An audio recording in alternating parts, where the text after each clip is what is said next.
Halo teman-teman, apakah kalian pada saat SD, SMP itu punya handphone impian yang ingin kalian punya, tapi kalian hanya bisa melihatnya di tabloid pulsa, di counter handphone, atau nggak minjem ke teman kalian yang punya device tersebut?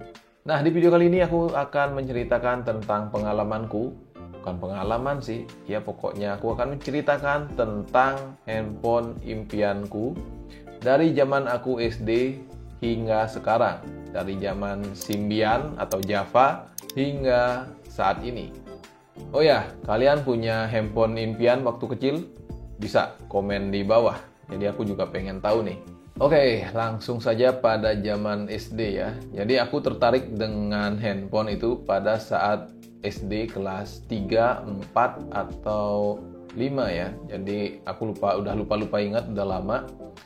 Jadi handphone yang pertama aku lihat itu yang saat ini masih aku pengen punya itu. Ada handphone N70, N-Gage, sama Nokia 6600 atau bisa dibilang handphone sabun pada zamannya. Terus ada Nokia yang bentuknya kayak ketupat, itu aku lupa itu namanya apa. Jadi itu Nokia semua ya. Emang pada saat aku SD Nokia masih jaya-jayanya. Jadi aku dulu melihat handphone ini kayak N-Gage 6600 itu bisa main game sepak bola, Rayman, terus King Kong, banyak lagi lah pokoknya. Pokoknya waktu SD ya hobinya aku main game. Jadi aku suka lihat handphone yang bisa untuk bermain game. Jadi untuk kamera itu aku lupa kameranya resolusinya megapiksel berapa, tapi yang jelas aku ingat setauku itu kayaknya bukan megapiksel tapi PGA kamera. Dan yang paling canggih aku lihat itu di iklan TV itu N70 bisa nelpon dengan video ya, menggunakan jaringan 3G. Jadi 3G, N70 dan kamera depan. Itu pas zaman itu aku lihatnya di TV itu sangat wah sekali gitu. Jadi kayak teknologi yang apa ya? Jadi kayak aku bisa nggak sih memakai teknologi itu? Pertanyaan itu muncul karena saking terpukaunya gitu.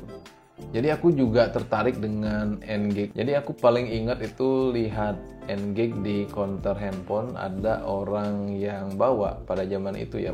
Jadi aku sering ke counter handphone buat beli game atau nggak beli lagu gitu di counter handphone gitu. Lumayan tuh, 2000 dapat 10 lagu kalau nggak salah. Itu udah keren banget pada zamannya.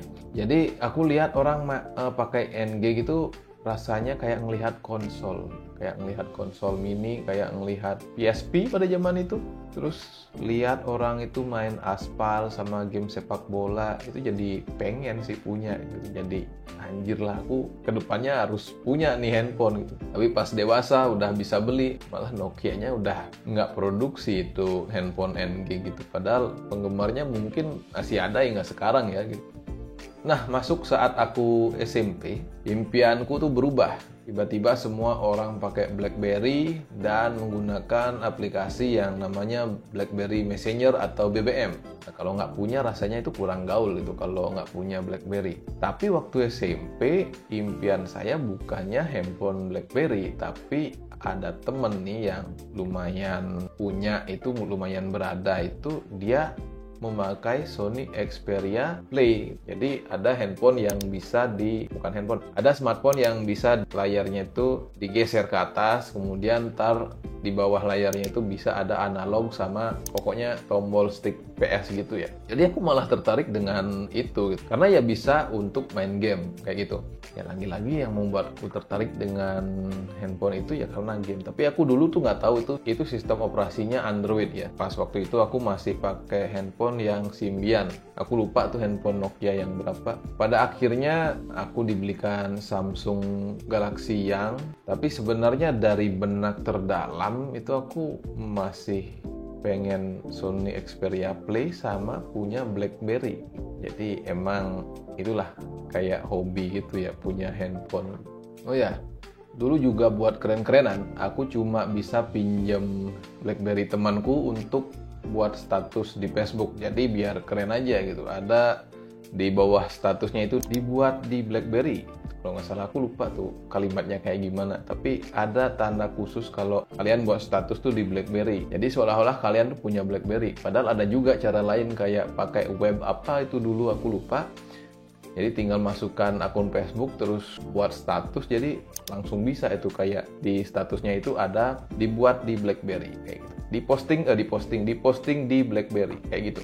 Ya adalah akal-akalannya dulu. Pada akhirnya aku nggak menyesal kenal Android lebih dulu daripada teman-temanku yang pakai BlackBerry. Seiring waktu BlackBerry juga meredup ya. Jadi BlackBerry juga nggak ada peminatnya lagi.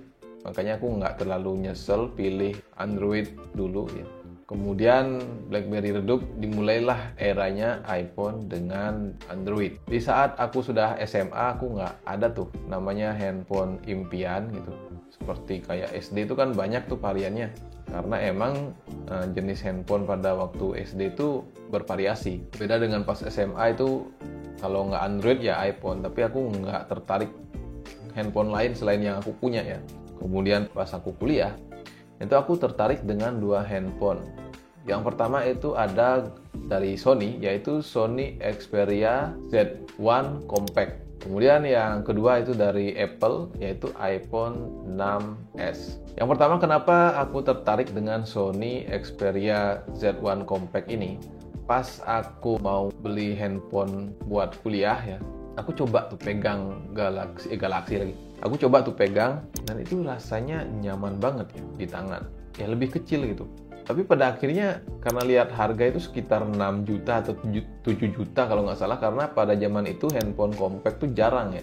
Kecuali iPhone emang agak compact pada zaman itu ya. Jadi aku pada akhirnya beli Samsung Galaxy A3 2016 pas nyoba Sony itu. Dan aku juga tertarik dengan iPhone 6s itu karena sudah bisa merekam 4K 30 fps kalau nggak salah. Pokoknya dia udah bisa merekam 4K. Jadi menurutku kameranya di resolusi lain untuk merekam video itu pasti lebih bagus daripada handphone-handphone yang lain gitu. Apalagi dengan ukurannya yang lumayan compact pada waktu itu dan tipis. Jadi kayaknya lebih nyaman lagi itu di tangan seperti pas megang Sony Z1 Compact.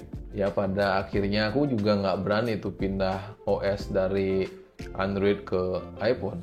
Mungkin selain alasannya karena mahal, tapi juga aku tuh lebih suka Android karena buat nyari game bajakan pada zaman itu untuk iOS itu kayaknya lebih susah daripada mencari game bajakan untuk Android ya. Jadi ya itulah. Pas selesai kuliah, kemudian kerja, aku juga mikir gitu. Apalagi udah punya penghasilan sendiri, aku juga mikir apakah aku pindah ke Apple ya, apa aku pindah ke iPhone ya. Tapi ternyata aku tuh kerjanya outdoor. Jadi aku takut itu handphonenya rusak lah karena benturan dengan alat atau semacamnya gitu. Jadi aku ya masih tetap pakai Android murah ya. Dan pada akhirnya sekarang aku pakai iPhone 15. Alasan aku pindah ke iPhone itu karena aku penasaran dengan iOS. Jadi sebelum aku membeli iPhone 15, aku terlebih dahulu membeli iPhone 6s. Jadi handphone impianku pada saat kuliah dulu. Itu di harga 1,5 juta dengan memori 64 GB. Keluaran 2015 ya kalau nggak salah. Dan meskipun handphone itu keluaran 2015 atau sudah 9 tahun ya, tapi itu masih nyaman dipakai. Kemudian OS-nya itu pun ternyata senyaman itu. Dan kameranya itu masih bagus ya untuk dipakai. Meskipun baterainya itu agak boros. Jadi ya yakinlah aku pindah ke iOS. Dan kemudian beli iPhone 15. Ya dulu waktu pertama lihat iPhone 5 dan lihat harganya lumayan mahal, aku tuh kadang mikir gitu, apakah kedepannya aku bisa nih memakai handphone ini. Jadi setelah punya iPhone, Samsung juga semakin menarik. Jadi aku juga pengen punya Samsung. Dan pada akhirnya sampai sekarang aku masih seperti saat SD, ada juga handphone yang pengen aku beli. Padahal handphone yang sekarang juga masih bagus-bagus saja, cuma ada aja yang pengen dibeli. Dan sekarang saya sadar, secanggih apapun handphone yang kita miliki, yang penting itu tetap pengalaman kita saat menggunakannya. Bukan sekedar spek yang ada, tapi kenangan yang dibuat oleh handphone tersebut. Nah, itu dia ceritaku tentang handphone impian dari zaman SD hingga sekarang. Handphone-handphone yang aku ceritakan itu ada yang nggak kesampaian untuk membelinya, ada juga yang sudah aku coba, dan ada juga yang masih aku pengen miliki sampai saat ini. Kalau kalian, handphone impian kalian waktu kecil itu apa sih? Apakah kalian sudah kesampaian untuk memilikinya? Coba tulis cerita kalian di kolom komentar ya. Dan terima kasih teman-teman yang sudah mau menonton video ini sampai akhir. Bantu aku menyentuh 1000 subscriber tahun ini dengan cara subscribe channel ini dan like video ini jika kalian suka. Jadi ya, terima kasih telah menonton video ini. Sampai jumpa di video berikutnya.